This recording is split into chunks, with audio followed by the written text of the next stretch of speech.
Sophie? Good morning. Beats me.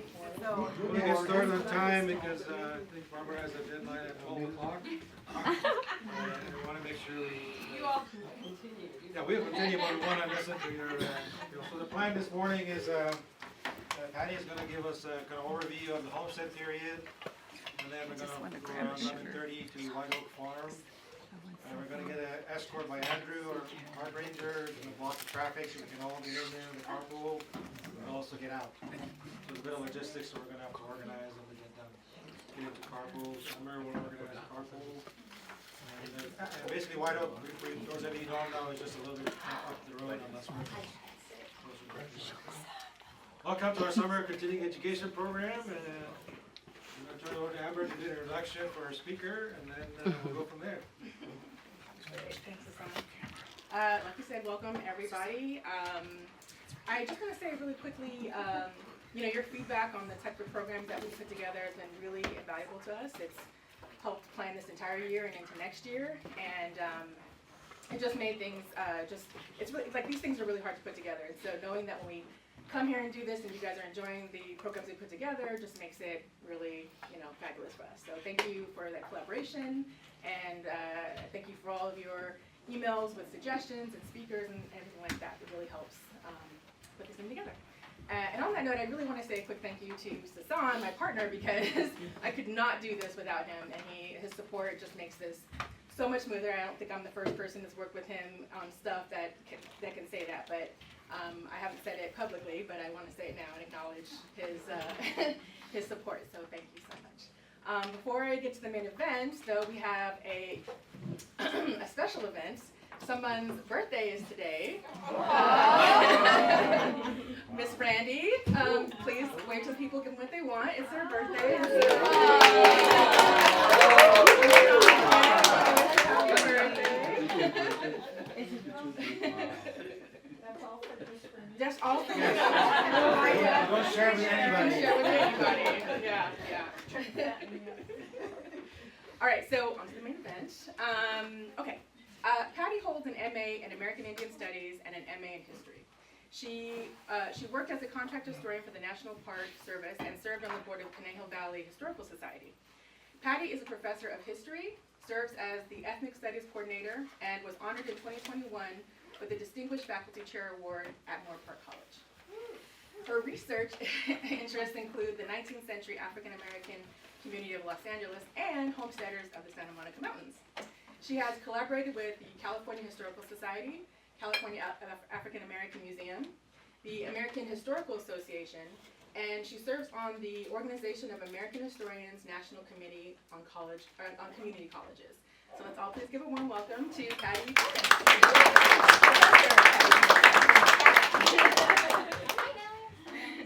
Good morning, everybody. Thank you. When you said that these things are difficult to put on, I totally agree, but then I thought, was that difficult? No. Not at all. Okay, that's good. But it is a lot of work, so thank you. So it's so nice to see everybody, and I do see some laptops, which is great because when Amber and Sasan and I were kind of planning out what we were going to do, I sort of wanted it to be kind of interactive, kind of a workshop where, it's not just a lecture, right? But like I wanted to for you all to kind of get some tools and some skills that after this you can go on and do some research of your own. So I see some laptops, which is great. So I think for our agenda, what we'll do is we will start with kind of just the regular sort of boring lecture, background introduction on homestead. Well, I haven't started yet. On homesteading and things. And then maybe we can take a quick little break, people can stand up. Then we'll get into small groups, and so that everyone at least will be able to view a laptop of their own, and then each group, I'll have kind of a little project for each person or each group to be working on, and and then we'll wrap up, definitely before 11:30, obviously, before that. So that's kind of the plan, if that sounds good with everybody. So thank you for those of you who brought the laptops. Now, we'll do the reading. Star students. That's great. That's better than my students that I have at school.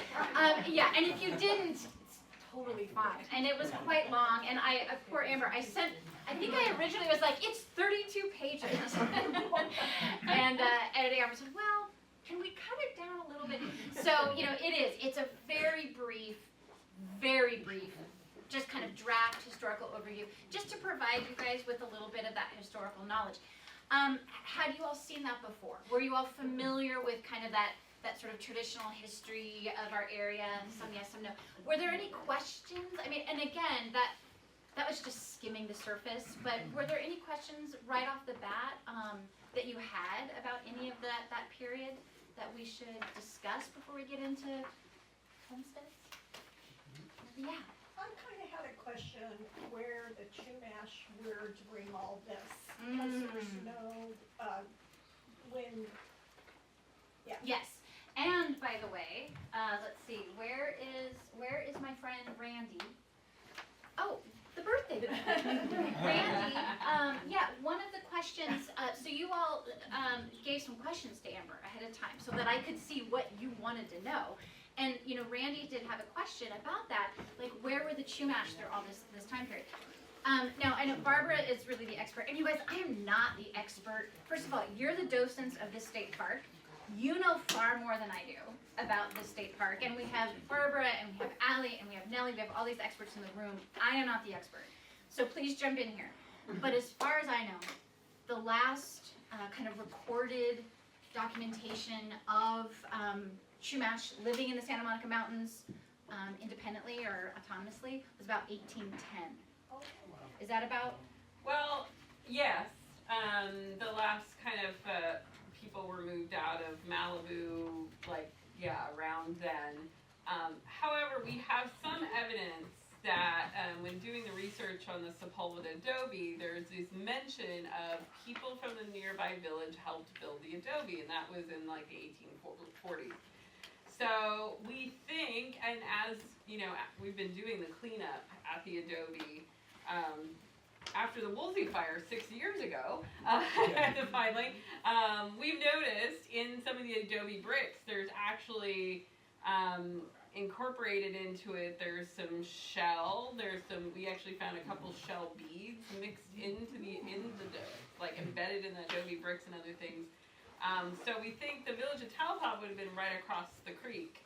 And there is thought that there may have been some native people still living there on site at around the time of the adobe's construction.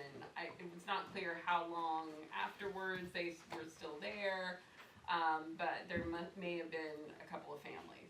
So, yeah. Yeah, and that's a really good question. And I think it's also important too, and I'm guilty of this, I know when I put that historical narrative together, you always sort of start with Chumash, right? And then you go through these periods and you do this kind of linear thing. And of course, it's not as if the Chumash people disappeared, you know, as a political independent entity, you know, living, like I said, autonomously on their own. That was disrupted, obviously, by the Spanish and the missions and all that. But of course, there were still Chumash people here who no doubt were still, the knowledge of the villages and the mountains, it was still with them, and they were still passing some of that on, obviously greatly disrupted because of missionization. But people were still coming to sites in the mountains. People had the knowledge of that, so they were still here, just maybe not being able to live independent lives as they had once lived. And many of the native people, like, because of discrimination, they would call themselves Mexican. Yes. Because, so they, you know, wouldn't get that discrimination. So they kind of disappeared a little bit, but they were still here. They became, you know, ranch hands and working on, you know, in households and things on ranches. But they, you know, they kind of became hidden for a little while until, like, it was okay to admit again that you're native. There were also some marriages, right? Between yeah, there was lots of intermarriages, like Leonis Adobe. There's, you know, the daughter of a chief, you know, married, although he didn't acknowledge it, a Basque, you know, sheep herder, Leonis, and so there were these, you know, marriages into the other communities and so forth. Yeah, assimilation to a certain extent. Yeah. Any other questions? That's a great question. Will you dive into it? Okay. Oh, one other caveat, people. Does anybody in here play pickleball? Okay. I am currently suffering from a massive pickleball injury. I hurt my back so bad. I have steroids, I have muscle relaxers, but I didn't take any of them today because it was going to make me loopy. So if I'm like a little off my game, that's why. I'm like, I got this back thing that's just killing me. I know, at some point. I might just lie down on a table. So hopefully I'll We're all first aid trained. Thank you. I love this. It's exactly right. That and a cupcake, and I'll be just fine. All right, ladies and gentlemen. So, okay. So let's talk about then kind of some of the themes of homesteading. Then I left off, hopefully leaving you on that. For those of you who read it on that historical narrative, kind of on like a cliff, like, well, what happens next, right? And so we'll just kind of jump off from that period. What I do, though, think that we should talk about before we get into kind of the nitty-gritty of what the homesteads are, I want us to think about homesteading in a broader theme, in a way. And if you read that historical narrative or you know a little bit about it, in some ways what we're talking about, what that historical narrative is, it's a history of land dispossession. It's a history of colonization. It's a history of layers upon layers of other people coming in and taking land. Spanish, Mexican, American, and homesteading is kind of in that theme, in that kind of grander process of Americanization and claiming the West and claiming the land for the United States. And so I want us to think about that big theme, not just what does homesteading mean for the families who are living there, but how it fits into this broader pattern of American manifest destiny, really, kind of crossing the plains. And I think a lot of us, when we think of homesteading, we have in our minds more of like the Nebraska homesteaders, those types of people. I think a lot of people who live outside of California, they're surprised when they find out that not only was there homesteading in California, there's a lot of homesteading here. Because I think we're taught, even the textbooks that I use in my classes, when they do mention the Homestead Act, and it's usually pretty brief, but it's very much rooted in the Midwest. It's Oklahoma, it happened there, it happened in Montana. But I think we have to think about that. So if you're thinking about, looking at, your perspective, if we're looking at, a map of the United States and we kind of think about that march across the continent from the East Coast all the way to our coast, it's that march of Americanization. And the Homesteading Act is part of that. So let's just kind of keep that in mind a little bit as we talk about that larger theme. So, all right, here we go. For those of you, I hope you guys can see this. Is the light's okay? We're all good? So just a little quick Google Earth snapshot, just to kind of remind us of where we are, Southern California. Of course, here's Santa Monica Mountains Natural Recreation Area, all in here. Then we've got Topanga down here in downtown Los Angeles. So you can just kind of get a sense of this whole Southern California area that we're talking about. I want us to start back, though, in 1785. Historian. We're going back. How did this get settled? Who's buying land? Who's buying the property? That whole process in the American period that we're talking about. It goes all the way back, you guys, to 1785. The Land Ordinance of 1785. This was something that Thomas Jefferson envisioned. This is before the Constitution. Right? The U.S. Constitution, 1789. So this is a time period right after the American Revolution, before the Constitution. And the United States acquired quite a bit of land from Great Britain in the treaty.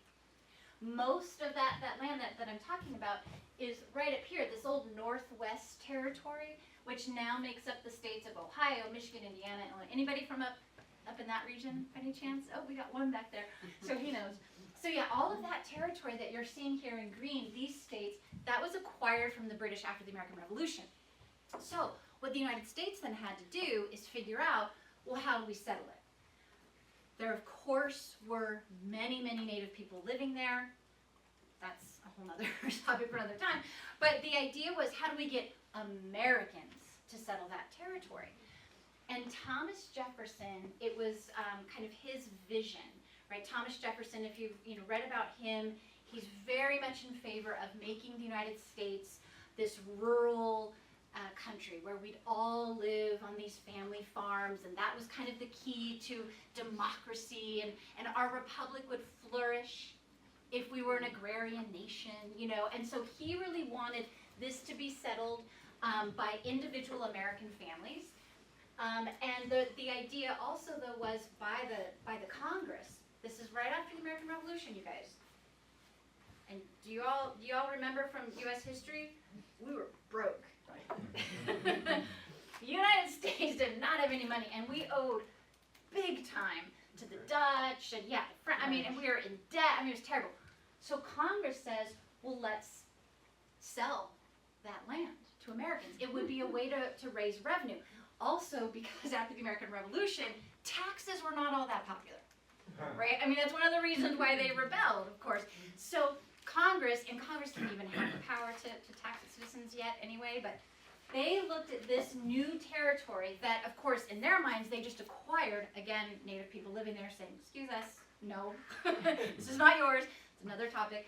So Congress decided, well, if we can figure out how to sell that off and make revenue for the new nation and extend Americans out to that territory, it's a win-win for everybody. But how do you do it? This is when we get the township and range survey system. Are you all familiar with the township and range survey system? Nope.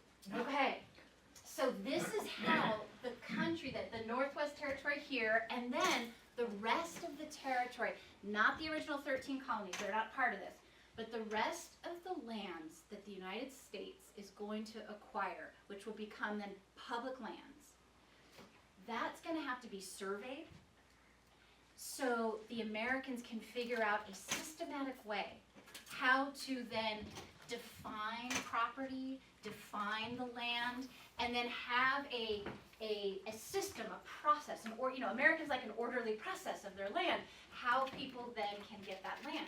You can't just do it like the Spanish did it with the diseños. Remember back in the day, have you guys seen some of those original diseños from the Spanish? Can you tell us what they're like? I'm sorry, sir. Oh, I'm sorry. No, that's okay. I was just looking at you and saying. Oh, and saying yes. I love you. Has anybody seen a diseño? Yeah, they're just little sketches. He was dozing off. Yeah. From this tree to this rock. Yeah, So loosely like defined. a map of one of the ranchos that I sort of referenced in that narrative. Yes, that's exactly it, right? It's from the top of this hill to the old oak tree and the map is just this brief, like a 5-year-old drew it, and that was good enough. For the Americans, that's not good enough, right? Americans are like, oh no. Even, look you guys at this carpet. See how it's kind of in this grid pattern? This is how the Americans wanted, everything kind of set up because we have to have rules and we have to have boundaries and only then is it official. So, this township and range survey system was created. And even out here, okay, all the way into California, the public land that the United States is going to acquire is going to have this kind of grid. Wherever you live, you can find on maps, I'm going to show you in just a second, like what township, what range, what section you live in. And that, my friends, is going to be the key to doing this homestead research. Once you know which township, range, and section, that's the legal land description, once you have that, you're going to be able to do all kinds of great research on where you live, at your home, here in the park. You got to start there. So you can see that one of these townships, 6 miles by 6 miles, okay, and each township is sectioned off into 36 sections here. Each section, so here's like they took out section 7 as an example. Section 7 then has 4 little sections within that. Each of these little squares is 160 acres. That was the maximum allowed for a homestead, was 160 acres. And, you know, you didn't have to go up to 160 acres. You could have smaller than that. But the way then that these townships were identified, the southeast quarter of Section 7 of Township, 13, whatever. That's how everything had to be surveyed. So once you unlock your legal land description, then you can dive into the research, and I'll show you how to do that. This is us. This is where we are right now. This is our survey. This is our township and range. Where we are right now is township, does anybody know? Nope. 1 south, 18 west. Oh, yeah. This is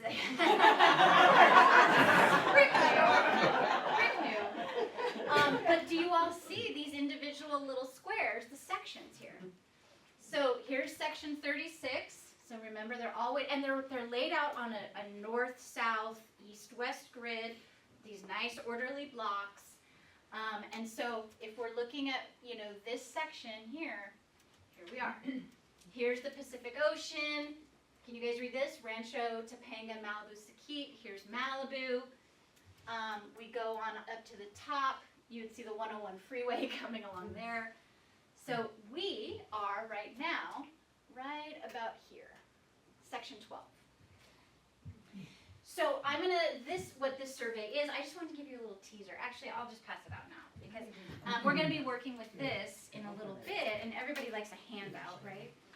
So I'll pass these out now. Why are the numbers going right to left instead of one? You mean, Yeah. why did it start Instead- here? Yeah. Is Yeah, there a reason for that? I'm assuming, I could be wrong, someone else jump in here, archaeologists know this really well. I'm assuming just because it starts east and moves west is my guess, but I don't know, it's a great question. Does somebody have the answer to that? I think I used to know, but You I don't used to remember know, now. yeah. I used to know a lot of stuff, yeah. No, it was just those Easterners going every time. Exactly, So yes. doesn't the title of your house still have this description? Yes, it does, yes, it does. Yeah, it's that East Coast bias, you're so right. So one of the things that's interesting, I just realized recently, is that the American phenomenon of fencing, Yeah. it's not like, most other countries don't have this obsession with fencing, whereas we do. Yes, we do. And that, it looks like this is the origin And of that. yeah, and so you guys, there was the section right in the paper about the ranchos. Once California became part of the United States after the Mexican-American War, and you have all these Spanish and Mexican families who own these huge plots of land, these ranchos, and those diseños were not good enough. And so the California Lands Claims Commission was formed to go through not to go through them. They forced the rancho owners to bring their claims to them so that the Americans could say whether or not it was, really that's your land or not. And those diseños are so different from this. That from the American perspective, oh no, we need fences, we need boundaries, we need latitude, longitude, and so many ranchos were lost because this is what the commission wanted to see. Fences, boundaries, that's real. So Yeah. the numbers actually go in serpentine. Yes. It's not just left to Yeah, right. here, and then, yeah. So that the next number is connected to they're always connected. Yes, Oh, I always see. connected, yeah. And so like 17, so 1 south, 17 over here, 1 starts over here and then yeah, it goes along there. It's, okay, so we're gonna work with these in a little bit. All right, so 1785, the land ordinance, as we were talking about, and that's when the township and range survey system was created. So in 1785, though, the minimum, I said that Congress decided this would be a good opportunity to make some revenue. Well, the land that they were selling in 1785 was a minimum of 640 acres. That was a huge amount of land. And although it was, somewhat cheap compared to, to what we're talking about now, for the average American, in the 1780s, 1790s, early 1800s, they couldn't do it. So even as we go into the turn of the century, now we're into the early 19th century, early 1800s, average Americans were saying, we can't afford this. We can't even, 640 acres is huge, that's too much. There was a push for free land that was really starting. Americans were clamoring for access to all of these public lands. And of course, now that we're in the early 19th century, now we're talking about the Louisiana Purchase. Think about that huge amount of land that's acquired. Then that will have to be surveyed, and then that will be public land, and then available for Americans. So there's all of this, seemingly to people like this in the early 19th century, there's just land out there for the taking. Now, was that true? Not exactly. But that's what was in people's minds, right? They had that idea of this open, empty continent just waiting for us to improve the land, take it, and they wanted access, and they want it now, and they need it cheap and small so that their family could do it. So there's a push for cheaper land, smaller plots in the early 1800s. It didn't go anywhere. Anybody know why? In the early 1800s, 1810, especially after 1820, you guys, legislation was being discussed in Congress to have some kind of Homestead Act that would be affordable for, lower income Americans, especially in the 1820s. It got blocked in Congress. Do we know why? Was that slavery? Slavery, yeah. Bingo. You are not sleeping. You are right there. It's the Southerners. The Southerners blocked it. Because what they thought, well, you tell me, why did you think slavery has something to do with it? Well, I know they tried to equalize the free states and slave states, Mm-hmm. and so I don't know. Yeah, I mean, Prior to the compromise, right? which compromise? I forget the name of it. Well, there's the Missouri Compromise, there's the Compromise 1850, and there's Missouri lots of compromises, yeah. But what it was Southerners, they thought that if we send Americans into that territory, 160 acres, that's not enough to sustain a large plantation. So the people who would be doing this homestead would be Northerners. And slavery would not then be expanding west, and then they were worried about their power, and it gets all wrapped up, though, into the biggest question of the day, which was slavery's expansion across the continent. And so Southerners were against it. And so it got blocked and blocked and blocked. Even in 1859, there was a Homestead Act that came up for a vote in Congress. It actually passed in 1859. President Buchanan vetoed it. He was a Democrat. Democrats at that time were the party of the South. And so it was blocked in 1859. So now, fast forward to the next year, 1860. 1860, this guy is running for president, and as I'm sure you all probably know, he's a Republican. The Republican Party is a pretty new party at the time. It was founded, I think, in 1854, so it's a new party. It's a party, definitely, we're now kind of partisan, and it lines up geographically very much. Republicans are, I'm simplifying of course, but Republicans are the party of the North, Democrats are the party of the South. The Republican Party in 1860, when Abraham Lincoln is running for president, their platform included a Homestead Act. It included, obviously, some other things as well. It also included, a railroad, a continental railroad, So they had this in their party platform. It was a Homestead Act, very popular at the time. Of course, we know Lincoln wins the election. Not one electoral college vote in the South for Abe Lincoln, probably because he was not on the ballot in, I think, 9 of the southern states. It wasn't even on the ballot. I mean, you couldn't even vote for him if you wanted to, but that's how much the Southerners hated the Republicans, hated Lincoln, so no electoral college votes in the South. But Lincoln wins the election, as you know, right after he wins, we're out. Right? So, secession. You can see down here in red, those are the states that ultimately decided to secede from the nation. which just meant, I mean, sometimes I've showed this in class before, and I've had students go, well, so you come up with $400 or $500, you know, if you saved for a few months today. Probably most of us, I hope that we could. So it was something that was available to lower income folks, and we'll talk a little bit about that as well. One other quick question, you Yeah. say 21 and head of a family, so a single person could not, or did you Single have to have? person was head of the family. Okay, Mm-hmm. Yeah, your family. Yeah. so Single person it could. wasn't just open to people with, that were married and had kids? We'll talk about that in just a second. It's a great question. And could it be a woman? Hang on. Yes. Okay, so you went through all this, you figured out the land you want, you did this, you paid your money, small filing fee. Okay, now what do you have to do? You had to build a home on the land. The Homestead Act says you got to build a home, and the minimum was 12 by 14 foot.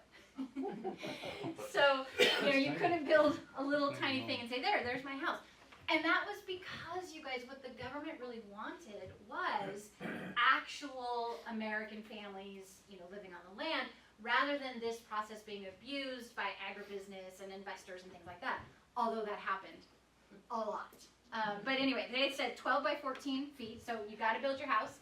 You have to improve the land, meaning you got to plant crops. You got to do something with it. It just can't sit there. You know, you have to be improving it in some way. And I think, don't quote me on this, but I think they said the minimum was 10 acres. You have to have cultivated 10 acres of something to show that you're actually using the land. So you live on it for 5 years.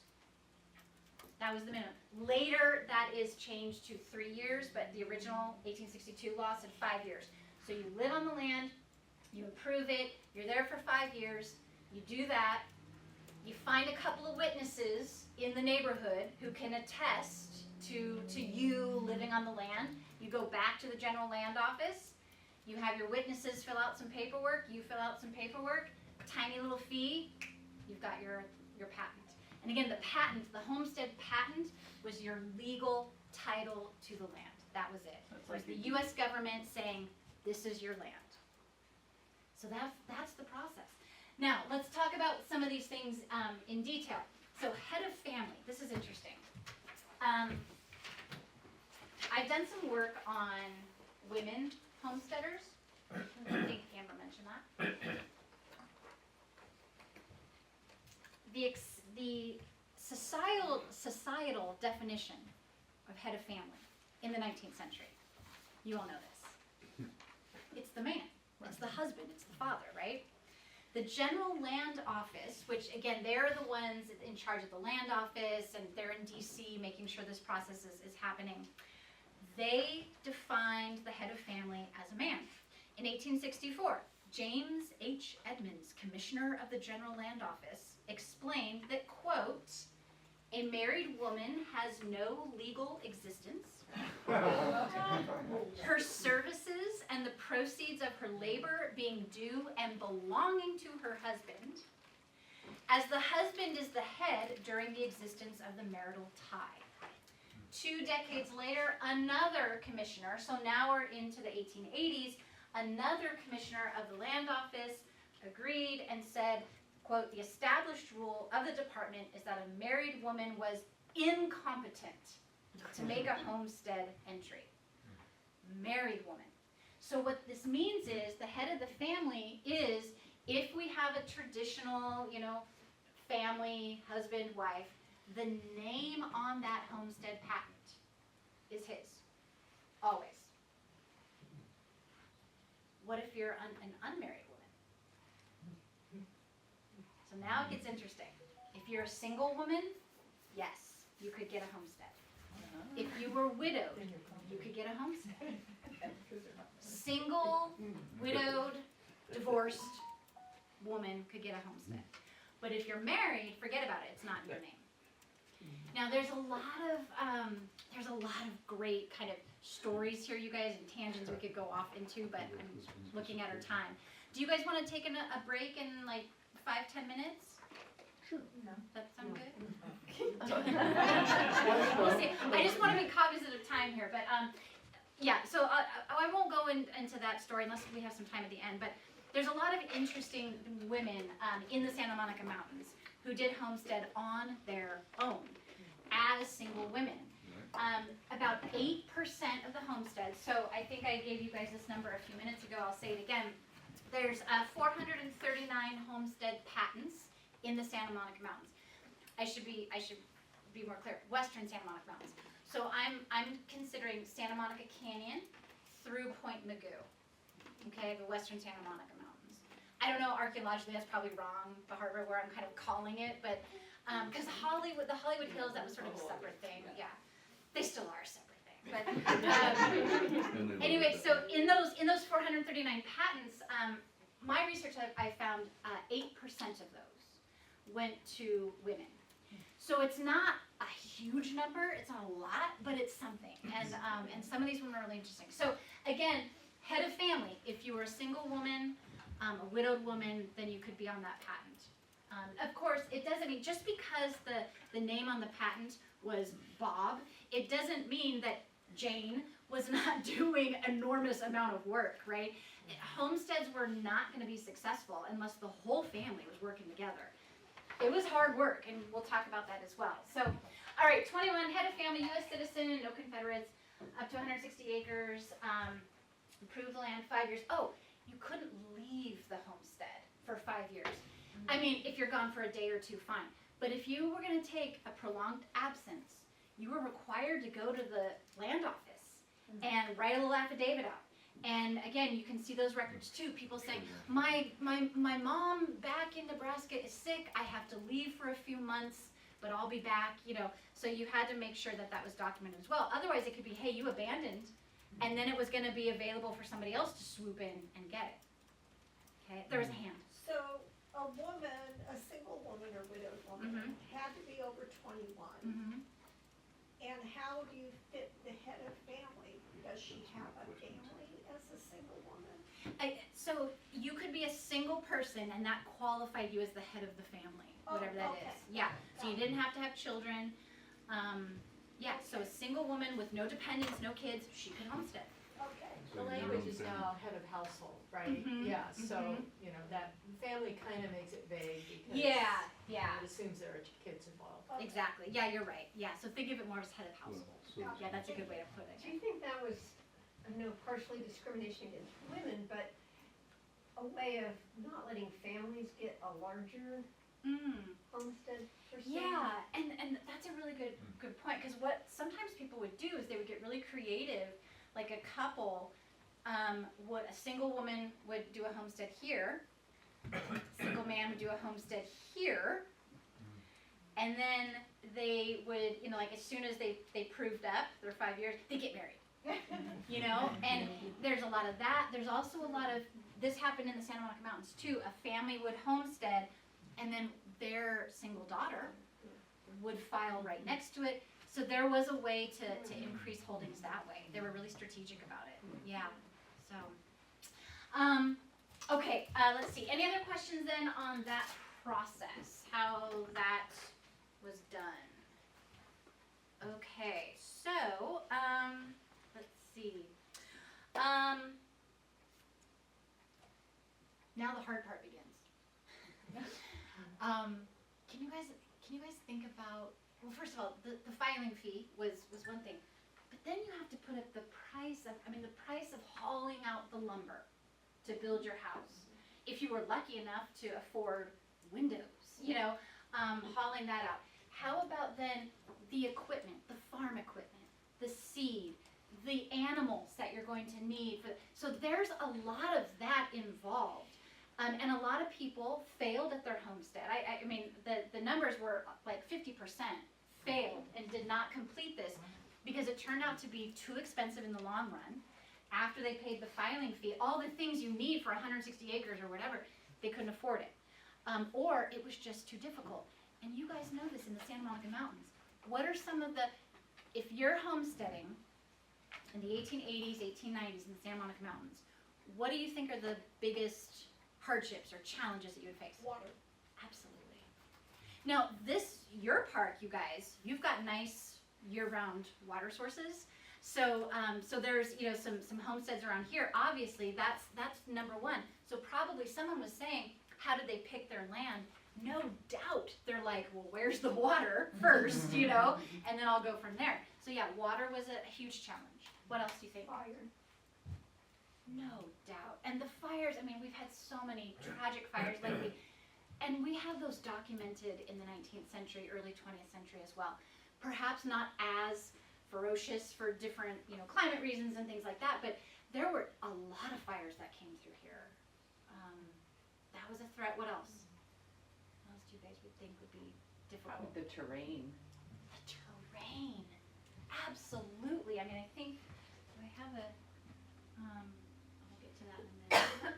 Get that in a minute. I mean, yeah, or just look outside the windows, right? I mean, the terrain, so difficult. I mean, some of this land is not conducive for that, you know, farming that we would kind of think of for homesteaders, which does then bring up the question, well then, what were they doing to really survive? Like, were they able to make a living on the land? And the answer is most of them, no. They had a side hustle. A lot of them had side hustles to make some money. Going back to women, there were a few women who were homesteading in the Santa Monica Mountains. They were also teaching, like in Santa Monica. Or some folks were, you know, hauling firewood into the city to sell, or things like that, because it was really, really tough to make a living. So terrain, fires, water, anything else? Squatters. Squatters. I think that's already in a nutshell. It's dangerous because, as you say, with the premises. So if you are in the land, well, if somebody kill you, this is free again. Yeah. So I think that's actually pretty violent time. It was, consider. Calabasas. You all know about Calabasas, right? Right? Do you know about Calabasas? No. Oh, man. Yeah. It was dangerous. I mean, people in LA in the 19th century did not want to go through Calabasas. It was dangerous, yeah. Bandits, I mean, all kinds of stuff. Yeah, that was, I mean, so yeah, there was a real, I got a little story about that later too.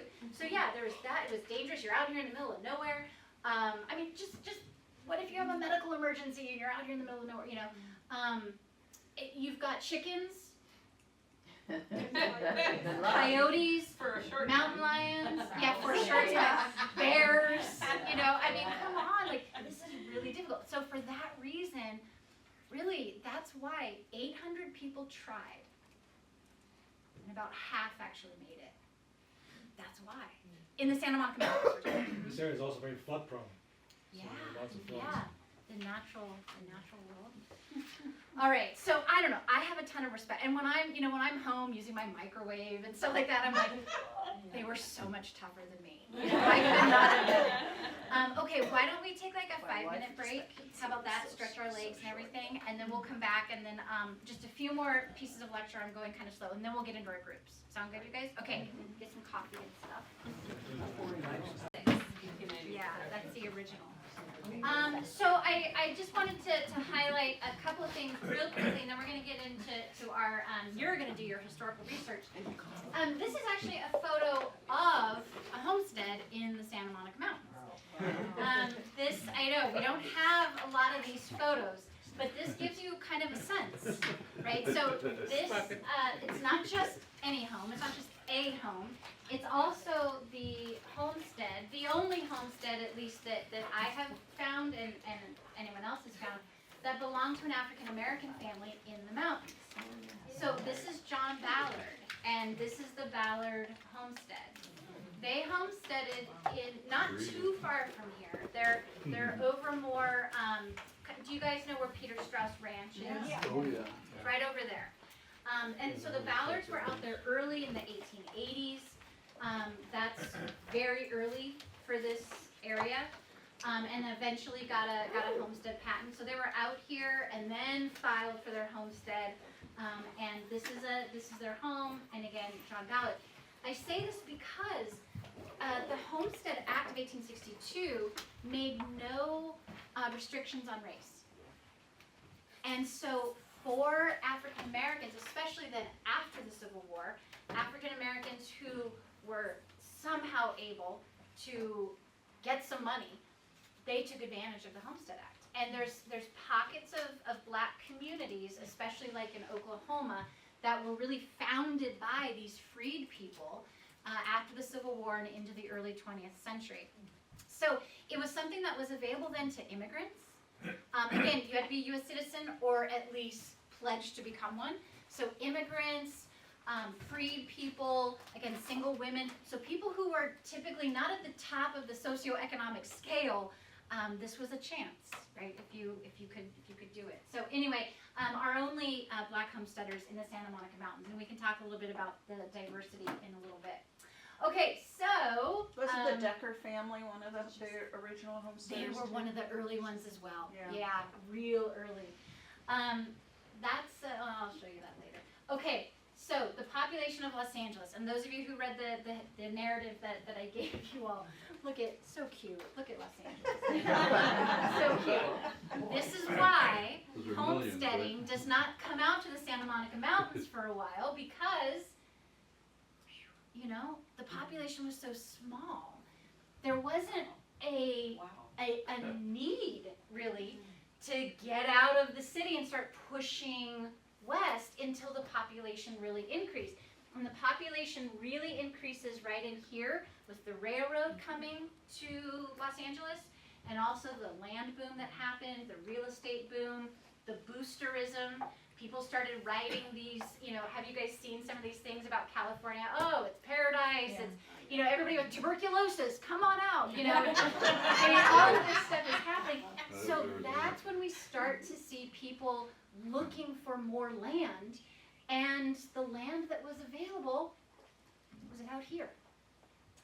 This map from 1888, this was a map that the LA Board of Supervisors, County Board of Supervisors, had made. It's a 5x5 map. The original is 5x5, very large. And this was to kind of serve for people looking for available public lands. Where can I go homestead, for example? Now, I know you guys can't see this from where you are, but like all of these colors here, these are all the ranchos. So see this right here? This is the city of Los Angeles.